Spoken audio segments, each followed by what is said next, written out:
إلى هذه خلقنا سلالة حضرة النبي المصطفى رسول الله صلى الله عليه وسلم وإليه ولي من الأنبياء المرسلين والشهداء والصالحين والملائكة المقربين خصوصا صحنا لك برمجين البغدادي وخصوصا yang santri malam Syekh Abdul Halim Al-Bisri membaik berwajib jumpa durat malam Al-Fatihah.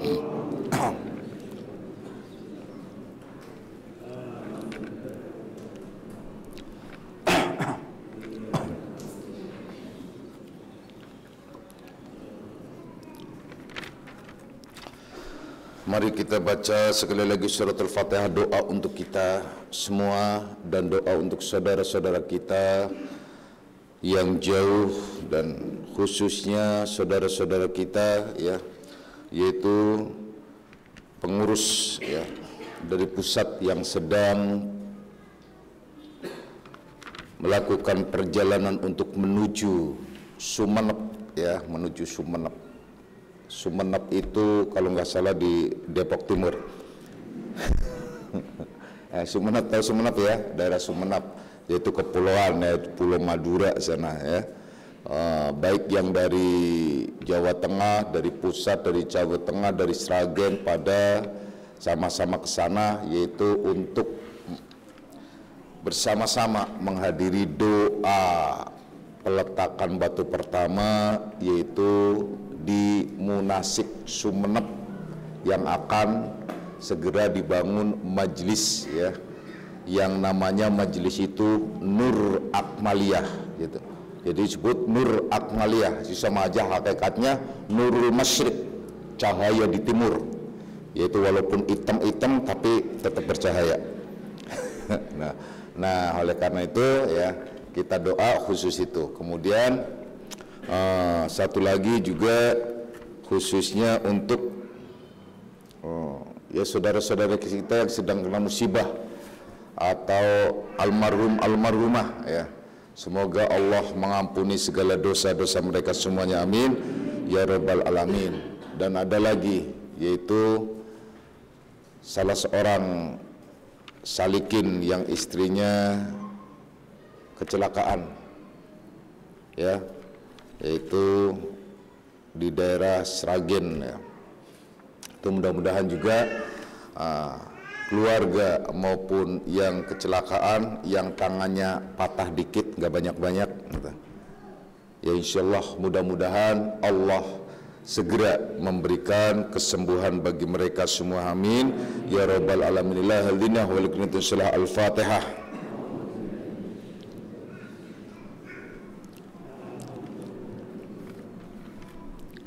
Iya, Syuratul Ladim.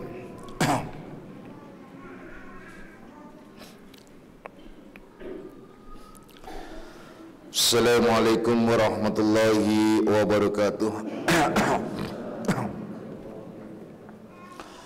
Alhamdulillah, alhamdulillahilladzi karrama bani adama wastafa minhumul ulama واخترع منهم الزهاد والحكم والكرما وفضل منهم العارفين بالله والصفات والأسماء وأذاقهم لذة المحبة وأطلهم حقيقة الأشياء من الأرض والسماء والصلاة والسلام على سيدنا محمد خاتم الأنبياء الذي خلق من ذاته ومنه جميع الأشياء وعلى آله وأصحاب سادة الأولياء وعلى التابعين وتابعي التابعين لهم بإحسان إلى يوم الجزاء. سبحانك لا علم لنا إلا ما علمتنا إنك أنت العليم الحكيم ولا حول ولا قوة إلا بالله العلي العظيم. أما بعد. Ma'asyiras salikin, kaum bapak dan kaum ibu jamaah pesantren Akmaliyah, anak-anak rohani aku semuanya, baik yang hadir secara jasmani maupun nafsani, baik yang mendengarkan langsung di pesantren Akmaliyah maupun yang melalui radio online Akmaliyah. Insya Allah mudah-mudahan di senja hari ini kita bersama-sama mendapatkan limpahan rahmah, maghfirah serta hidayahnya. Amin ya rabbal alamin.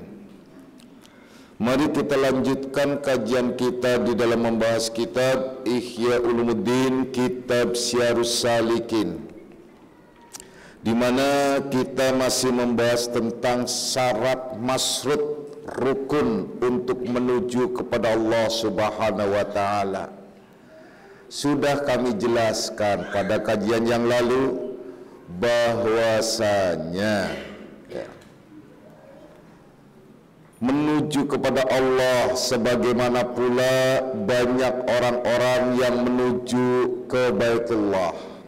Hajjul baiti man istata'a ilaihi sabila, yakni menuju kepada Allah, ke rumah Allah, bagi barang siapa yang ada kuasa menuju kepadanya. Ternyata kita ini bukan sebatas menuju rumahnya, yakni kita menuju ke yang punya rumah. Nah, ini sangat istimewa sekali. Kalau disebut mahal boleh, mahalnya itu secara psikologi, secara akidah, secara ilmu, itu dahsyat sekali. Karena tidak sesederhana orang yang menuju ke rumah Allah. Nih, kalau mau menuju ke rumah Allah, kalau mau menuju ke rumah Allah itu butuh biaya pendanaan. Nah, makanya nih di sini nih, kalau ada orang yang mengatakan Islam itu nggak perlu kaya, salah. Wong ibadah yang disebut untuk menyempurnakan rukun Islam, yaitu ibadah untuk melaksanakan rukun Islam yang kelima, itu butuh biaya. Kalau biaya secara umum reguler yang biasa sekarang-karang saja nih, kalian saya kasih tahu ya, kalau kalian daftar sekarang ke pemerintah itu nanti akan dicanangkan, akan diberangkatkan, itu kepastian itu 2025 tahun 2025. Berarti sekarang berapa tahun lagi? Kalau 27 berarti 8 tahun lagi kan. Nah, kalau yang daftar Pak Karim ini siap-siap badal Pak Karim ya. Ya, siap-siap badal itu. Jadi udah sama saja haji lagi. Nah, kalau yang daftar saya berarti umur saya yang tahun 2025 berarti hampir 70. Nah, tuh. Kayaknya lama banget hidup di dunia nih ya. Sampai 70 tahun segala. Nah, itu contoh ya. Kalau yang daftar itu adalah Busari, ada Busarinya enggak nih? Ya berdoa aja Bu, itu ya. Berdoa aja semoga tahun 2025 itu sudah di akhirat kan gitu. Emang saya sudah masih tetap di dunia gitu. Ya sekarang kalian suruh milih. Di akhirat telah disediakan fasilitas istana-istana di sekeliling istana utama. Milih mana? Daripada di dunia dikontrakan atau di tempat yang tidak layak. Seumpamanya aja kurang lah, mandi aja belepotan semua dan macam-macam lah.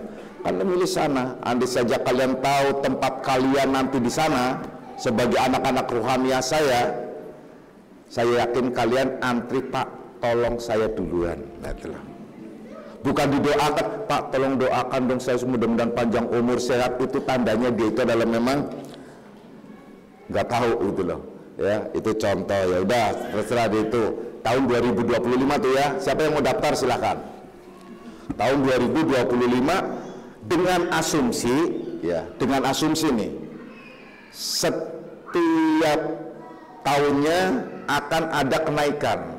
Nah, kurang lebih sekitar 300 sampai 500 dolar. Terus berarti kurang lebih sekitar 5 sampai 10 juta. Terus naik. Jadi tahun 2025 itu kurang lebih kalian harus mempersiapkan uang 60 sampai 75 juta. Itu untuk menuju ke rumah Allah, belum tentu ke rumah Allah. Belum tentu ketemu Allah. Dan juga belum tentu hajinya mabrur. Malah banyak yang kabur. Itu contoh. Itu ibadah menuju ke rumah Allah. Nilainya sudah pasti. Tapi persoalannya ini persoalan sah atau tidaknya itu. Jadi kalau kalian tidak menata diri berjuang di jalan Allah untuk lebih banyak lagi mendapatkan rezeki, salah. Nah, saya juga baru dengar lagi nih Dewi ya, Fatimah di zaman Akmaliyah. Nah, nih jadi Fatimah. Kalau dulu zaman Rasulullah ada Fatimah, maka di zamanku Dewi lah orangnya ya.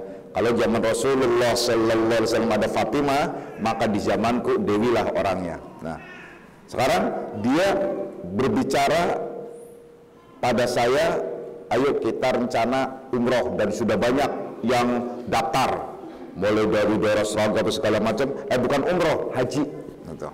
Bukan umroh ya haji, gitu. Nah, hajinya kita tuh hajinya ya ambil haji plus ya, haji udah.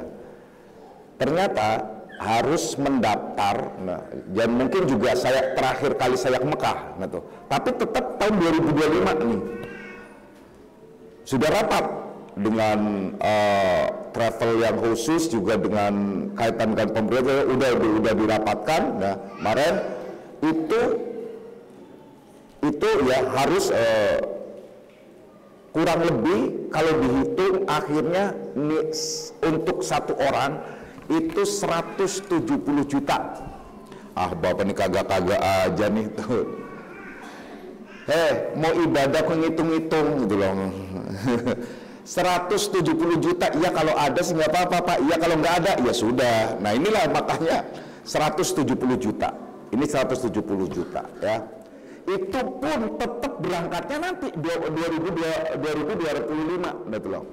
Nah itu lagi ini karena mungkin terakhir kali saya mengantarkan para salikin untuk membimbing, dan ini diakhiri jumpa dengan haji nanti 2025 itu apa namanya, dengan asumsi sekian itu 170 juta. Nah 170 juta itu adalah sebut saja boleh dicicil pertama untuk setor dulu ke pemerintah, setelah itu baru bertahap seterusnya hingga ketemu 2025 pun dengan asumsi setiap tahunnya itu akan kenaikan 500 dolar. Itu sudah dipastikan, sudah ditetapkan.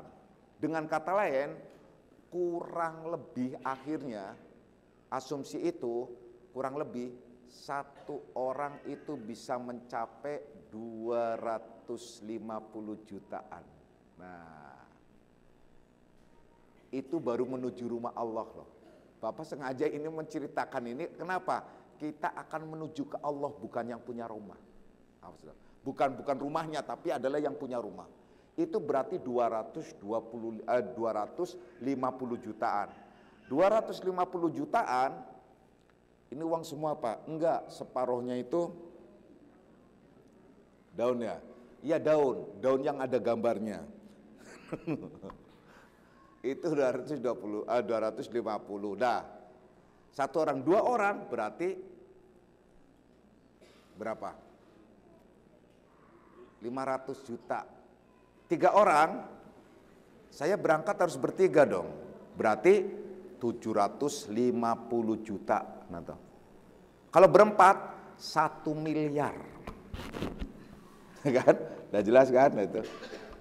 Ya, dengan berangkat terakhir kemudian itu untuk tentu saja fasilitas dan sebagainya bagus lah, itu contoh ya. Nah, lalu bagaimana kita? Bagaimana kita tidak harus berjuang, berikhtiar, berusaha untuk menjadi umat Islam yang sempurna, wong menuju gitu loh. Ke rumahnya saja butuh biaya yang besar. Sekarang kita diajak untuk menuju yang punya rumah, bukan sekedar rumahnya. Jadi kalau boleh kalian menyatakan setiap saat, labaik Allahumma labaik. Kita diajak untuk menuju yang punya rumah, bukan sebatas rumah loh. Itu istimewa loh. Oleh karenanya kalian menjadi salikin salika itu selalu manasik, bukan munasik ya, selalu manasik, yaitu melakukan tata cara ritual bagaimana kita menuju ke yang punya rumah. Makanya disebut hajjul hakiki, haji hakikat, haji yang sesungguhnya. Yang disebut bukan hijjul baiti, tapi hijjullah. Jadi haji, yaitu menuju kepada Allah, bukan menuju ke rumah Allah. Bukan ke rumahku, rumah Allah, tapi ke diriku, yaitu Allah. Dengan cara apa? Maka ada syarat masrutnya, rukun-rukunnya. Susah amat, lebih susah lagi. Kalian ke rumah saja susah lagi. Betul. Ini ke yang punya rumah. Apa syarat masrutnya, rukunnya? Kemarin sudah jelaskan. Ada 5 syarat-syarat rukunnya.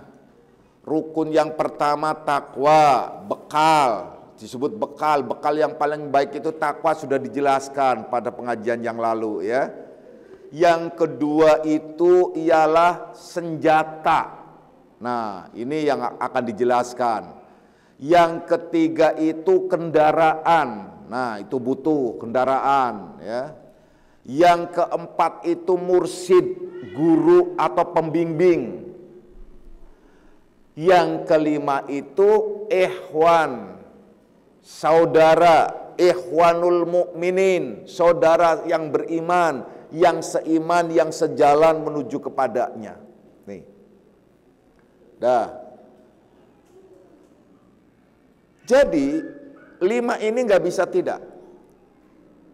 Ini udah menjadi rukun. Kalau enggak, ya nggak bisa, susah, nggak akan sampai. Ini kita sama-sama menuju kepada Allah. Kemarin sudah dijelaskan, sadar atau tidak, mau atau tidak, semua manusia dan makhluk hakikatnya bersama-sama antri jalan, ya, maraton menuju kepada Allah. Melalui proses perjalanan umur. Awas loh. Melalui proses perjalanan umur. Nah, kita bukan melalui proses perjalanan umur, tapi dengan iman kita menuju kepadanya. Kalau yang melalui proses perjalanan umur itu ada 2 kemungkinan. Kemungkinan pertama ialah datang ya kepada Allah dengan keterpaksaan dan diwarnai oleh kemurkaan Allah, kemarahan Allah karena banyak dosa-dosanya. Dengan melalui proses kematian. Yang kedua, melalui proses kematian bisa jadi dia orang-orang yang beriman yang diampuni dosa-dosanya oleh Allah. Ini nadir, jarang. Karena kebanyakan orang ialah lebih banyak dosanya daripada pahalanya. Kalau mau hitung-hitungan dosa dan pahala, aduh hitung. Lebih banyak melakukan maksiat dalam kehidupannya atau lebih banyak melakukan ibadah dalam kehidupannya? Jujur. Kalau hitung-hitungan, lebih banyak kemaksiatannya daripada ibadahnya. Itu persoalannya, itu dalam hari-hari kehidupan apalagi masa lalu. Apalagi ada yang tanya di grup WA, Pak, apakah kalau saya sudah benar-benar tobat mau masuk Islam, kemudian ingin menjadi orang benar, semua sholat masa lalu itu harus dikodok terus, tiap saat, setiap sholat kita sholat lagi, tiap saat kita sholat lagi untuk menebus yang lalu? Yang ngomong begitu siapa? Kata itu, kata ustadz ini, itu. Ustadznya suruh datang ke Akmaliyah, suruh belajar lagi. Nah, tuh. Kenapa? Nah, tuh. Karena hakikatnya kalau orang sudah taubat itu sudah ditutup oleh Allah kalau diterima. Itu sudah ditutup oleh Allah masa lalu dan sekarang ini adalah masa yang baru seolah-olah dalam lembaran baru. Makanya disebut harus kalian melakukan taubat yaitu taubatan nasuha. Tubu ilallahi taubatan nasuha. Bertobatlah kamu kepada Allah dengan taubatan nasuha yaitu taubat yang sebenarnya bukan taubat sambel. Apalagi tobat bakso, gitu loh. Tobatnya ibu-ibu kan banyak makan bakso tuh, ya. Kenapa? Udah kepedesan, hahu gitu loh. Tapi ada bakso mau lagi. Tobat sambel, makan sambel sudah kepedesan, masih mau lagi, gitu loh. Itu kalian sudah megeh-megeh, rasanya ampun deh hidup ini begini, udah tobat besoknya lagi ada yang ngajak, mau lagi. Itu persoalan ya. Ini taubat disebut taubatan nasuha, tubu ilallahi taubatan nasuha. Bertobat kepada Allah dengan taubatan, yaitu taubat yang sesungguhnya. Taubat yang sebenarnya, ya. Nah, menuju kepada Allah Subhanahu wa taala ya. Kalian semua, kita semua, ini rangkaian disebut manasik. Rukun-rukun yang dijelaskan pada rukun yang pertama takwa sudah jelas bahwasanya sebaik-baik bekal itu takwa. Takwa sudah dijelaskan. Harusnya kalian paham tentang takwa. Persoalan yang berikut ini ialah senjata. Senjata di sini dalam tanda kutip ialah perangkat ya. Seperangkat kebutuhan kita untuk menuju kepada Allah Subhanahu wa taala sebagaimana seperangkat kita menuju ya ke rumah Allah. Kalau tidak nggak bisa. Apa itu senjatanya? Senjata yang paling baik. Pernah ditanya juga di grup, senjata apa untuk kita melawan nafsu? Disebutkan tentu saja az-zikru saiful muridin. Zikir itu senjatanya para murid, senjatanya para salikin, senjatanya orang yang mempunyai kehendak menuju kepada Allah. Itu zikir. Nah, kalian harus memperbanyak zikir. Oleh karenanya orang-orang yang menuju kepada Allah itu akhirnya menerima disebut kaifiyat. Kaifiyat itu dalam bahasa kita ialah tata cara. Tata cara menuju kepada Allah itu ada. Tata caranya apa sih? Zikir. Tata cara zikir itu ada aturannya, ada cara-caranya. Makanya disebut orang ialah thariqah. Nah, kalau kalian tidak berthariqah dan tidak mempunyai tata cara zikiran, kalian zikir asal-asalan, nggak bisa. Ini contohnya seperti begini. Orang punya penyakit kronis. Sebut saja penyakitnya itu dia dirasakan kepalanya sakit. Ya.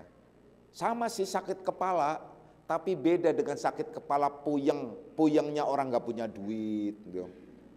Puyengnya apa tuh orang yang mikirin anaknya blingsatan. Puyengnya suami nggak pulang-pulang, puyengnya apalagi istri minta macem-macem, ya kan? Puyeng itu beda ternyata karena apa? Di sini sakit kepalanya terkait dengan saraf yang ada di dalamnya terjepit dan terdesak oleh sebesar biji kacang tumor. Contohnya ini contoh kan beda, obatnya beda, nah itu loh. Kenapa obatnya? Ya beda, kalau makan bodrek 1000 bodrek, ya malah jadi kelenger bisa. Kayak orang anak-anak muda yang makan pil PCC, ya kan? Itu kan. Ini contoh itu nggak bisa, apa itu loh? Bodrek makan, kemudian apalagi bintang 7 makan, bintang 7 habis, bintang 9 telan. Gak bisa, nah tuh loh. Apalagi sih, nah, udah macam-macam dapat, nggak bisa. Harus ada apa? Harus ada resep dokter. Tuh, harus ada resep dokter. Resep dokter itu pun harus dirujuk dan khusus, dan itu juga harus melalui proses. Tentu saja seperti proses operasi dan lain sebagainya supaya diangkat. Nah begitu juga kita mungkin banyak penyakit-penyakit dan lain sebagainya. Zikir, saya juga zikir cukup subhanallah. Iya itu zikir bagus. Zikir apalagi Allah bagus. Tapi kalau tidak ada tatanan dan rangkaian yang baik dan benar, nggak mengenai sasaran. Oleh karena itu banyak toreko-toreko yang sengaja memberikan bimbingan kepada para salikin, para torikin disebutnya, ialah ada toreko. Banyak semuanya bagus sama-sama saja. Toreko Naksobandia, Toreko Naksobandia Wakodiriyah, Toreko Sazaliyah, Toreko Ahmadiyah, Toreko Sidikiyah, Toreko macam-macam. Ya. Berbagai macam, termasuk di kita sini ada Toreko Kholwatiyah Al-Akmaliyah. Toreko Kholwatiyah Akmaliyah, bukan Toreko Hizbul Watoniyah. Ya, bukan. Yaitu torekonya ya toreko Kholwatiyah Akmaliyah, itu ada tata caranya.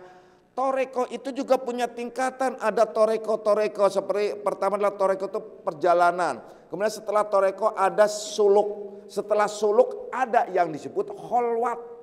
Nah, kholwat adalah sebagaimana yang telah dilaksanakan oleh Rasulullah Shallallahu Alaihi Wasallam waktu di Gua Hiro. Nah, andai saja kalau kalian ke sana ke Gua Hiro baru kalian ngeh. Oh iya pantas kalau Rasulullah Shallallahu Alaihi Wasallam di situ. Kemudian lihat lagi sebelahnya lagi ada yang disebut Jabal Sur. Lihat tinggi lagi, yaitu di mana pernah terjadi dan Rasulullah Shallallahu Alaihi Wasallam juga ngumpet di sebuah gua dengan Abu Bakar waktu diuber-uber oleh orang-orang Quraisy. Nah, beliau langsung masuk ke situ dan sampai Abu Bakar itu gemeteran, ya. Gemeteran karena udah pedang-pedangnya pasukan itu, orang-orang Quraisy, kafir Quraisy itu, ya, dahsyat banget lah istilah. Rasulullah sampai menepuk dan memegangi, ya, lututnya Sidina Abu Bakar dan tangannya, la takhaf wa la tahzan wallahu ma'ana. Jangan takut, jangan gentar, wahai Abu Bakar, Allah beserta kita. Itu contoh, ya. Jadi kita juga nggak usah takut, nggak usah gentar dengan setan, dengan apapun, karena Allah beserta kita. Yang terpenting kita mempunyai kaifiat zikir. Nah, oleh karena itu, bagi orang-orang ini istilah ya, jangan sampai salah. Ini istilah saja. Istilahnya kalau orang-orang yang mempunyai mursyid, orang-orang yang mempunyai guru, pembimbing, orang-orang yang kemudian dia berbaiat thariqah, ya, berbaiat thariqah itu kalau diumpamakan dia penduduk resmi yang sudah punya KTP. Nah, nanti pada saat sampai ke akhirat itu ditanya malaikat Munkar Nakir. Kalau yang enggak merasakan semacam itu bisa jadi ditanya, lu penduduk mana? Rombongan dari mana? Mana ininya? Nemkatnya mana? Pas dilihat nemkatnya, wah ternyata pas dilihat nemkatnya, nah namanya Ananda bin Iblis, wah salah ini. Karena nemkatnya itu, nah itu salah. Siapa lagi? Macam-macam, bisa jadi. Semua itu tercatat dan Allah mencatatnya. Makanya bersegera kalau kalian mempunyai seorang murid guru, segera kalian menyerahkan dirinya untuk talqin dan baiat thariqah, itu penting banget. Karena itu tatanan. Kalau kalian hanya sekedar menjadi Islam di permukaan abangan, ya itu biasa aja, sah-sah boleh-boleh saja. Tetapi resikonya di alam mahsyar nanti, di padang mahsyar itu akan keder karena nggak punya barisan, artinya nggak punya rombongan. Di alam mahsyar nanti semua manusia itu kumpul mulai dari zaman Nabi Adam alaihissalam sampai Nabi besar kita Muhammad sallallahu alaihi wasallam hingga akhir nanti umat yang akhir zaman, ya, terakhir itu kumpul semuanya, dan semua sebagian besar ialah dia berkelompok. punya rombongan masing-masing. Nah kalau sudah punya rombongan masing-masing, itu sudah mempunyai tempat masing-masing. Itu menunggu yaumul hisab, hari perhitungan. Itu akan dikumpulkan semua itu. Semua itu akan benar-benar terjadi. Nah, jadi kalau yang nggak punya rombongan, itu diterangkan, bahkan dijelaskan di dalam hadis. Dia keder, mau masuk rombongan ini ditolak. Kamu rombongan siapa, mana? Itu kartu kreditnya, kartu kredit, bukan. Maksudnya mana tanda pengenalnya mana? Gitu. Mana tanda pengenalnya? Karena rata-rata tentu saja secara otomatis kayak ada stempel. Gitu. Jadi kayak semacam kayak sinar laser. Nah, kalau seumpamanya murid-muridku semuanya itu adalah bersinar-sinar, bercahaya. Gitu. Dan itu saya sudah melihat langsung. Peristiwa itu di mana murid-muridku, anak-anak rohaniku semuanya adalah bercahaya tangannya, bercahaya mukanya, dan ada sinar cahaya tertentu khusus. Susah saya ceritakan. Saya terpesona waktu itu, ya. Waktu itu saya terpesona. Itu di mana peristiwa itu benar-benar ya peristiwa, ya mungkin kalau disebutkan ya sudahlah, kalau dihitung-hitung susah ngomongnya, anggap aja itu mimpi, gitu. Yaitu mengetahui peristiwa terjadi semacam itu. Nah, waktu itu saya belum punya murid, tapi saya di belakang saya banyak sekali yaitu murid-murid, ya, murid-murid semuanya. Waktu dulu saya masih dalam perjalanan thorikoh dan sampai pada puncaknya thorikoh tersebut, ya. Itu contoh-contoh dan banyak kejadian, ya. Makanya kalau yang tangannya nggak bercahaya, ya tangannya hitam, mukanya hitam, nah terus bercahaya nggak Pak? Tetap bercahaya, ya. Jadi gak usah khawatir, gitu loh. Bukan karena kuning bersih itu bukan. Cahaya di situ ialah susah diceritain, bukan cahayanya semacam, enggak ya. Susah cerita, udah ini susah cerita. Yang penting ada tanda. Nah nanti orang-orang semuanya itu ada pada keder. Kalau yang nggak punya pembimbing, makanya jangan kepedean tuh orang-orang umum yang merasa diri jadi orang Islam, kemudian dia nggak ngaji, nggak punya guru, nggak punya apa, kepedean dia masuk surga. Ayo deh, tos-tosan sama saya, gitu loh. Karena merasa sudah sholat, sudah puasa, sudah zakat, jangan kepedean. Sholat, puasa, zakatnya itu adalah untuk menutupi dosa-dosanya aja belum cukup. Kalau diibaratkan seperti orang punya air satu gelas, kotor, kemudian dia mandi dengan air satu gelas, bayangin. Mandi dengan air satu gelas dalam kondisi berdebu. Bukannya bersih malah belepotan. Awas loh. Nah, pahala itu bagaikan air yang untuk membersihkan diri. Dosa itu bagaikan kotoran, debu-debu yang menempel pada pakaian dan badan, gitu loh. Dia kepedean, udah sholat, sudah puasa, sudah zakat, sudah haji, kepedean gitu masuk surga. Segampang itu masuk surga. Gak. Jangan kira kalian mau masuk surga begitu saja sebelum diuji dan dicoba dengan berbagai macam ujian dan cobaan, ya. Jadi tidak, jadi jangan kepedean bagi orang-orang yang orang-orang yang awam gitu loh. Gak bisa, ya kan hanya Allah yang tahu. Ya udah kalau hanya Allah yang tahu, hitung sekarang, ayo hitung. Hitung masalah dosa dan pahala yang dilakukan. Hitung gitu aja. Kalau ya udah itu, kalau mau ngajak logika, ayo kita bikin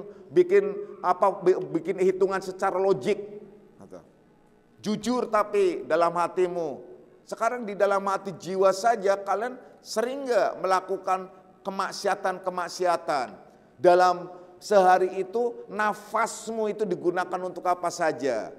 Kemudian ibadah itu baru berapa menit yang dilakukan. Kemudian kehidupan tanpa ibadah berapa jam dalam sehari. Apalagi untuk hal-hal lain berapa jam lagi.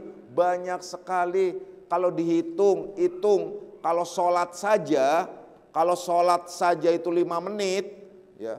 Setiap sholat wajib itu dibutuhkan waktu 5 menit, satu hari baru 25 menit dengan 5 waktu. Sementara kita harus menutup kalau mau balance sama rata, itu harus menutup minimal 8 jam kita berturut-turut ibadah. 8 jam untuk istirahat, 8 jam adalah untuk maisha, artinya untuk kita bekerja, berusaha, ikhtiar, mencari rezeki. Itu kalau mau hitung-hitungan dibagi 3, balance itu baru. 8 jam istirahat, 8 jam maisha, mencari rezeki, ikhtiar, 8 jam lagi ibadah. Sementara 8 jam yang ibadah itu dikorupsi macam-macam. Apa saja banyak banget. Nah silahkan kalian hitung lagi. Ayo kita jalan menuju kepada Allah Subhanahu wa ta'ala dengan lurus. Bagaimana kita yang disebut fa'akim wajhaka lid-dini hanifa fitratallahi allati fatarnasa 'alaiha la tabdila li khalqillah. Itu dalam surat Ar-Rum itu ya, kalau nggak salah ayat 30-an lah. Nah, itu bagaimana kita menghadapkan diri kita secara utuh menuju kepada Allah. Tampang nengok kiri kanan, benar-benar menuju kepada Allah. Bismillah, jalanin menuju kepada Allah. Jangan aneh-aneh, hati kita sudah menuju kepada Allah, istiqomah, jalani. Nah itu loh. Ya. Jalani dan dengan merangkai zikir-zikir yang telah ditetapkan. Yang penting zikir itu adalah sesuai dengan Al-Quran dan hadis. Adapun rangkaian zikir dan doa itu boleh berbeda-beda dan banyak perbedaan di antara zikir-zikir itu tidak mengapa. Sebagaimana setiap dokter-dokter tentunya punya tata cara, kepiawaian, kecerdikan di dalam menangani penyakit-penyakit tersebut. Karena hakikatnya semua manusia itu hatinya sakit. Kalau 3 hari berturut-turut tidak diobati akan mati tuh hatinya. Maka hati yang mati itu disebut kal hijaroh asyaddu qaswa. Bahkan itu keras, lebih keras daripada batu itu kalau sudah mati. Maka keras lebih keras daripada batu, kita sering menyebutkan dasar kepala batu. Egois dan sebagainya, keras lebih keras lagi. Nah, lalu bagaimana obatnya? Ialah di mana kalian harus berzikrullah, di mana kalian harus datang menuju kepada Allah dengan cara kita datang ke majelis-majelis zikir. Maka mendatangi majelis-majelis zikir itu adalah satu cara untuk menjernihkan dan merapihkan hati kita. Nah, itu loh. Agar hati kita tuh selalu semeleh, gitu. Selalu disebut orang Jawa andap asor istilah. Terus luruh kepada Allah, qanaah, nerima apa yang telah ditetapkan oleh Allah Subhanahu wa taala. Zikir-zikir ya, yang diterapkan disebut kaifiat-kaifiat itu yang kita lakukan. Nah, zikirnya saya katakan tadi yang terpenting zikir itu ialah sesuai lafaz-lafaznya, yaitu memuji, bertasbih, intinya bertasbih, bertahmid, bertahlil, bertakbir, hawalah, sholawat, istighfar, itu semua zikir-zikir nggak apa-apa. Beda caranya itu nggak ada masalah. Yang penting zikirnya jangan yang aneh-aneh. Kalau zikirnya ya kuntilanak, ya genderuwo, ya nah itu udah salah, gitu ya. Atau til kontal kantil kemantil, siapa saja yang ikut menjadi ngintil. Nah itu apa tuh ada di Primbon tuh begitu. Nah itu yang salah, nah itu karena ada di Jawa juga seperti bismillah, bismillahipati geniwa, udah macam-macam. Nah itu macam-macam, ada yang disebut kulhu geni, ada yang disebut sahadat geni, ada macam-macam. Nah itu sudah mulai keliru. Kalau kalian zikir, kalau dikasih zikiran dalam bentuk nih prinsipnya 7 saja, 7 ini. Terima apa saja.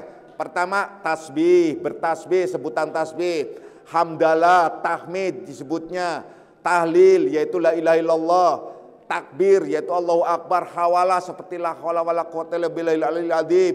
Kemudian salawatan yaitu salawat Rasul, entah itu salawat Maria, salawat Fatih, salawat macam-macam, atau istighfar, dan itu enggak mengapa dan itu bagus semuanya. Nah kemudian rangkanlah zikir-zikir tersebut. Di dalam toreko itu disebut kaifiyat. Maka kaifiat hitungan zikir ada 165, ada yang 1000, ada itu punya cara hitungan masing-masing dan itu sah-sah saja. Orang sama Allah aja hitung-hitungan.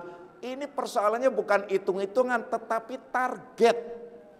Kita manusia kalau nggak ditarget itu persoalan. Coba kalau zikir yang punya target sama zikir 2000 beda. Dengan orang yang zikir, nggak usah hitung-hitungan, itu kan Allah aja nggak pelit, masa kita pelit hitung-hitungan. Zikir deh, saya yakin nggak sampai jangankan 2000, belum sampai 1000 aja udah plek.